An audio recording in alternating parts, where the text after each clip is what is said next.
Kru Jejak Rasul meneruskan kembara di Mesir.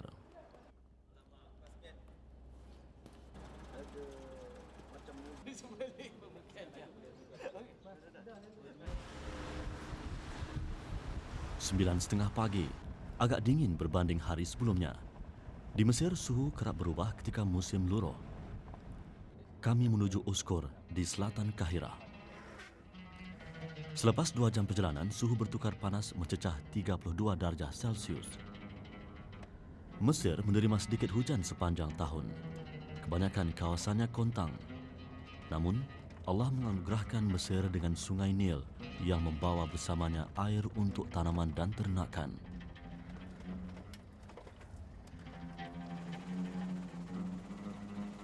Sungai Nil panjangnya 6.700 km.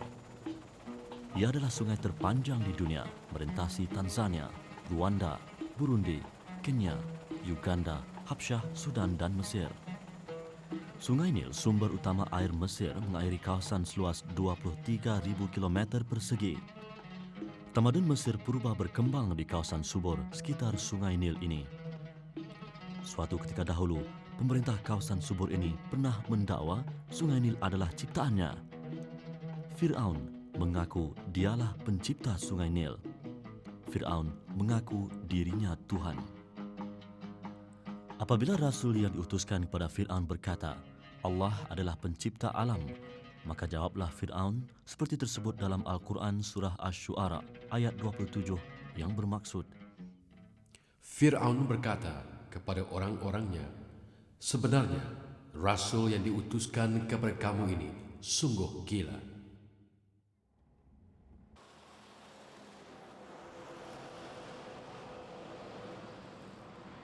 Kami menuju Uskur, daerah dipercayai tempat kelahiran Rasul yang dimaksudkan itu. Selepas 2 jam perjalanan dari Kahirah pada pukul 11.33 pagi, kami tiba di Madrasah Musa Ibnu Nusair di Uskur. Dari luar memang tiada yang istimewa dengan bangunan ini. Ia terletak di pinggir jalan berhadapan kawasan pertanian di tebing Sungai Nil.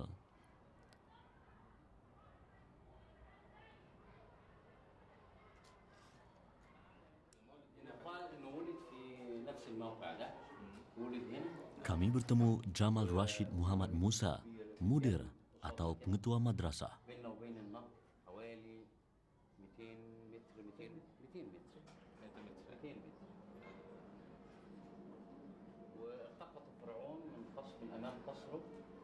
Lebih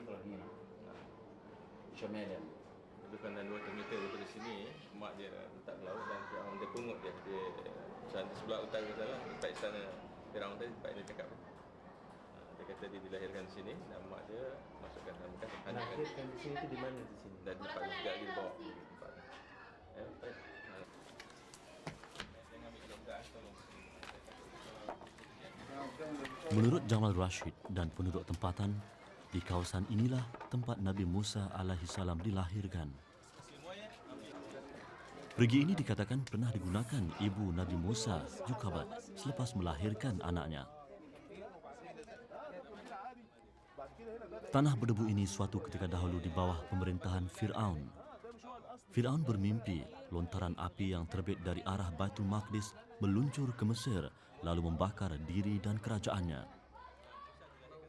Tukang tilik Fir'aun mentafsirkan mimpinya dan meramalkan kelahiran seorang bayi lelaki dari kaum Bani Israel yang bakal membinasakan kerajaannya. Fir'aun segera memerintahkan semua bayi lelaki Bani Israel yang baru dilahirkan dibunuh. Selang beberapa tahun, di sebuah perkampungan di pinggir Sungai Nil, seorang perempuan daripada Bani Israel bernama Yukabat, isteri Imran bin Qahat bin Lawi bin Yaqub, melahirkan anak lelaki yang diberi nama Musa. Di kawasan inilah penduduk Uskur percaya bayi itu dilahirkan. Ibu Nabi Musa, Yukabat, dihimpit keresahan kerana khawatir bayinya dibunuh jika berita kelahiran itu sampai ke pengetahuan Fir'aun. Bidan yang menyambut kelahiran anaknya diminta berjanji merahsiakan hal itu. 3 bulan berlalu, Yukabat resah. Dia hanya mampu menyusui menjaga dan memandikan bayinya di perigi yang sekarang ini dinamakan Telaga Musa.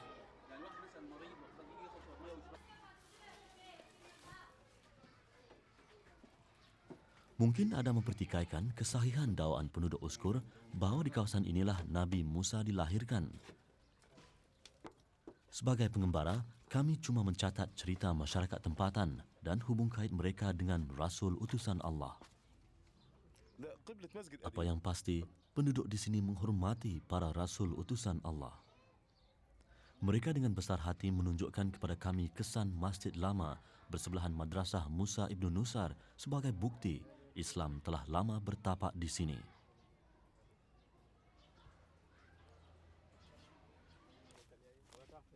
Kami terus menjejaki kisah Nabi Musa dan ibunya. Kami menuju ke pinggir Sungai Nil, kawasan dipercayai tempat Yukabat menghanyutkan anaknya yang bakal menjadi rasul itu. Kami melihat persekitaran kawasan subur lagi permai ini, kami bandingkan dengan kecamuk hati seorang ibu yang terpaksa melepaskan bayinya. Dan kami ilhamkan kepada ibu Musa, susukanlah dia. Dalam pada itu jika engkau takutkan sesuatu bahaya mengenainya, maka lepaskanlah dia ke laut. Dan janganlah engkau berasa bimbang dan jangan pula berduka cita.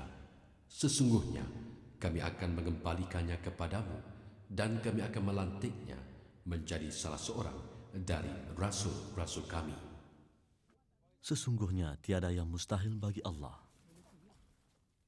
Dialah yang menurunkan hujan dari langit, sebahagian daripadanya untuk minuman kamu dan sebahagian lagi menyebabkan tumbuhnya pokok-pokok untuk kamu melepaskan binatang-binatang ternak makan padanya. Ia juga menumbuhkan bagi kamu dengan sebab hujan itu tanaman-tanaman dan pokok-pokok zaitun dan tamar serta anggur dan juga daripada segala jenis buah-buahan. Sesungguhnya yang demikian mengandungi satu tanda bagi kaum yang mahu berfikir. Tapi Fir'aun enggan berfikir. Fir'aun melihat kesuburan lembah Sungai Nil, namun dia buta kepada kebenaran lalu mendakwa dialah penciptanya. Renungkan saja sikap Fir'aun apabila Nabi Musa AS menyuruhnya menyembah Allah. Nabi Musa berkata, dialah yang memiliki dan menguasai timur dan barat, serta segala yang ada di antara keduanya. Kalau kamu orang yang berakal, tentulah memahaminya. Firaun berkata, demi sesungguhnya, jika engkau menyembah Tuhan yang lain daripadaku, sudah tentu aku akan menjadikan engkau dari orang-orang yang dipenjarakan. Bayangkan bagaimana marahnya Fir'aun apabila ada orang yang berani memberitahu dia bukan Tuhan. Namun Fir'aun pun tahu arti ketakutan. Betapa tidak, Fir'aun manusia, bukan Tuhan. Maka tidak heranlah apabila pakar nujum meramalkan seorang lelaki dari Bani Israel akan menjatuhkan kerajaannya. Fir'aun segera memerintah semua bayi lelaki Bani Israel yang baru lahir dibunuh. Sedar tidak sedar, kami berada 300 meter dari Madrasah Musa Ibn Nusar. Di tepi Sungai Nil inilah Nabi Musa alaihissalam dihanyutkan oleh ibunya yang berasa bimbang diketahui Fir'aun akan kelahirannya.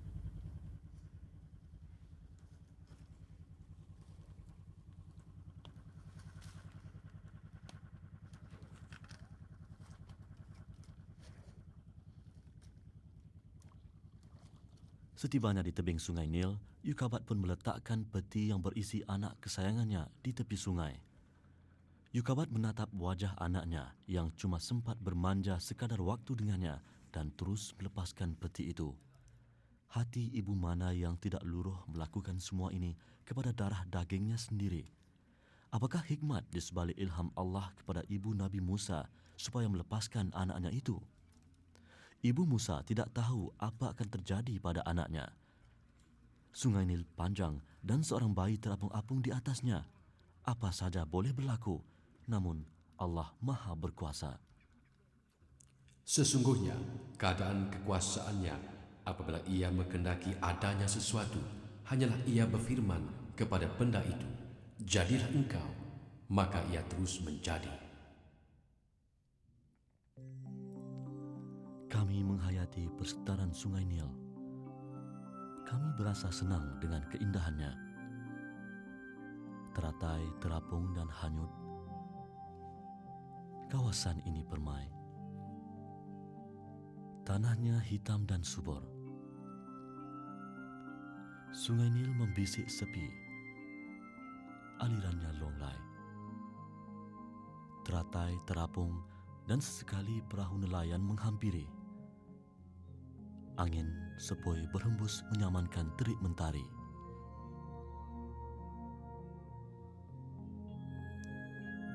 Sungai Nil mengalir menyaksikan kisah seorang ibu dan anaknya. Di tanah subur ini ada buah-buahan dan ternakan, dan angin sepoi sesekali bertiup mengiringi burung bermain di udara. Sungai Nil mengalir siang dan malam dan menampung apa yang terapung. Teratai perlahan-lahan hanyut di bawah riak sungai terapung sepi. Semakin lama, semakin halus peti itu di pandangan mata Yukabat. Sayup, sepi, dan akhirnya ia menghilang. Kemanakah nanti terdamparnya peti itu? Apakah ada manusia yang akan menjumpainya dan menjaga anaknya dengan baik? Bagaimana pula kalau yang menemui anaknya itu tali barut Fir'aun? Yukabat pasrah. Demi itu semua suruhan kudus, dia setia turutkan. Suara hatinya berulang kali membingkiskan semula seruan ilahi. Dia semakin tenteram dan kembali tenang.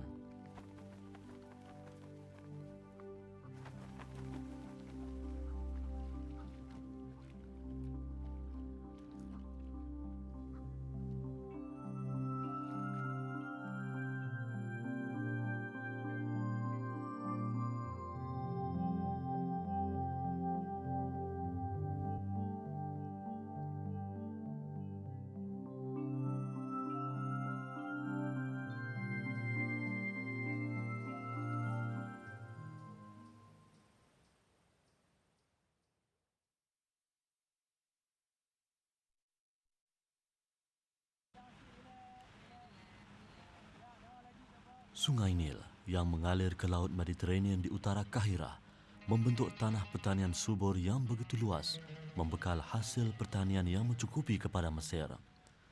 Hari ini tanah pertanian di lembah Sungai Nil semakin luas dengan terbinanya sistem pengaliran beberapa terusan dan tali air. Penyelidikan pakar pertanian menghasilkan jenis tanaman yang baik dan bersesuaian dengan cuaca dan suhu tempatan. Pokok tamar adalah antara tanaman pilihan petani Mesir.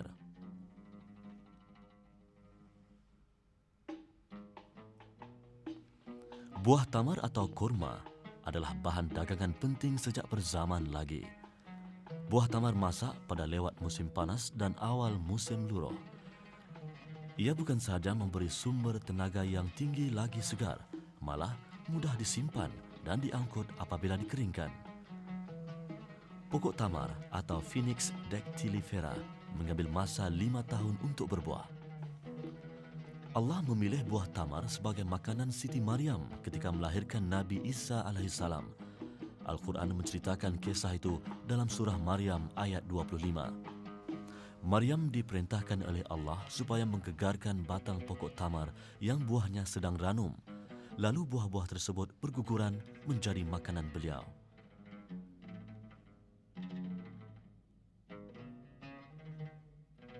Sepanjang perjalanan pulang, kebanyakan kami tidak banyak bercakap. Kami lebih gemar mengamati kesuburan bumi lembah Sungai Nil. Rezeki Allah di mana-mana. Allah jualah yang menciptakan langit dan bumi dan menurunkan hujan dari langit, lalu mengeluarkan dengan air hujan itu buah-buahan untuk menjadi makanan bagi kamu. Dan ia memberi kemudahan kepada kamu menggunakan kapal-kapal untuk berlayar di laut dengan perintahnya, juga yang memudahkan sungai-sungai untuk kamu. Maksud surah Ibrahim ayat 32.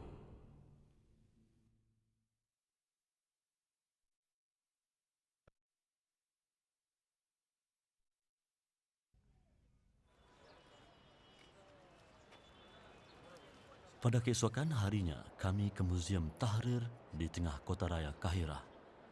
Muzium ini menempatkan khazanah pemerintahan dinasti Fir'aun.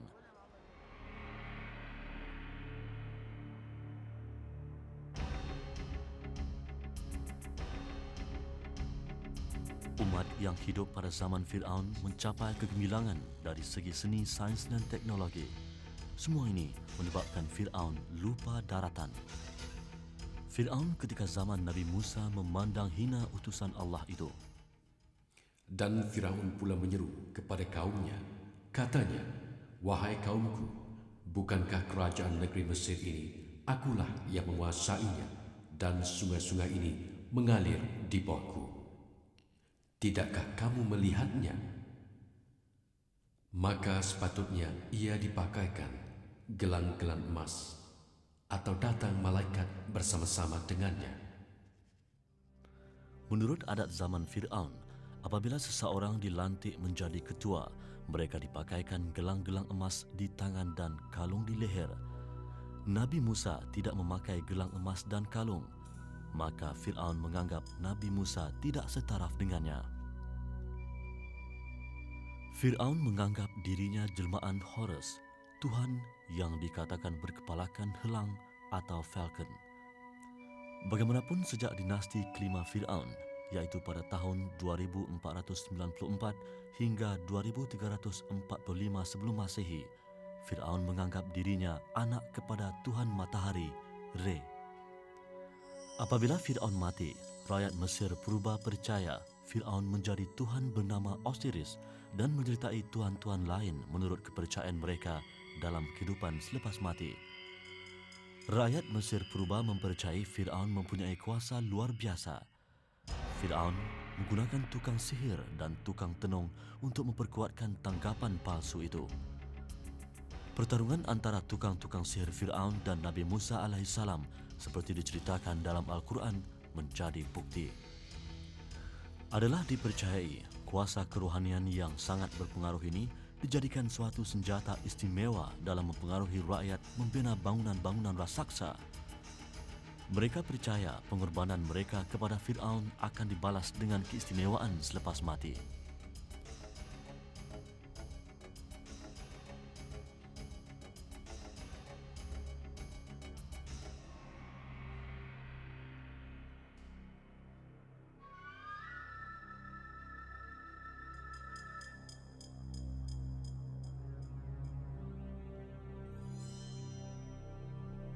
Orang Mesir purba bukan saja memuliakan Fir'aun.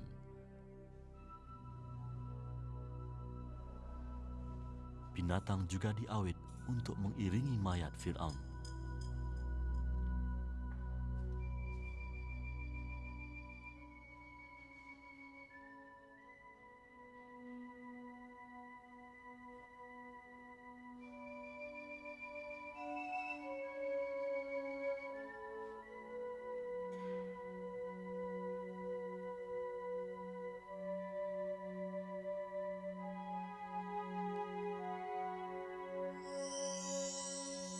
Binatang yang dianggap suci oleh orang Mesir purba turut dijumpai dalam ribuan kubur.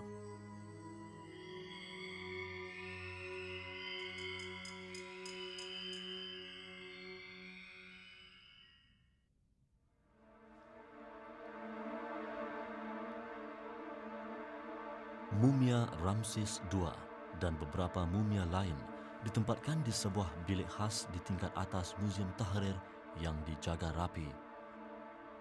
Ketika melangkaui pintu masuk bilik ini, kami dapat perhatikan betapa malapnya lampu-lampu yang digunakan untuk meneranginya. Keadaan ini untuk memastikan mumia yang dipamer tidak rosak akibat sinaran lampu berterusan.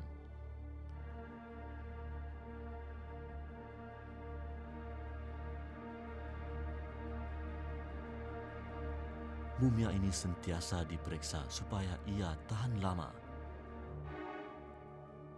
Mumia satu-satunya bukti peninggalan dinasti Fir'aun. Mayat Fir'aun terus terpelihara untuk tatapan generasi sekarang dan akan datang. Fir'aun yang pernah mengaku dirinya Tuhan kini disimpan rapi di Muzium Tahrir, Kahirah. Kenapa Tuhan takdirkan orang Mesir purba pandai mengawit mayat? Kenapa Tuhan takdirkan orang Mesir purba pakar membuat piramid tempat menyimpan mayat Fir'aun? Kenapa Tuhan takdirkan cuaca Mesir kering menyebabkan mumia Fir'aun terpelihara? Semua ini ada hikmatnya. Maka pada hari ini kami biarkan engkau terlepas dengan badanmu untuk menjadi tanda bagi orang-orang di belakangmu. Dan sesungguhnya kebanyakan manusia lalai daripada tanda-tanda kekuasaan kami.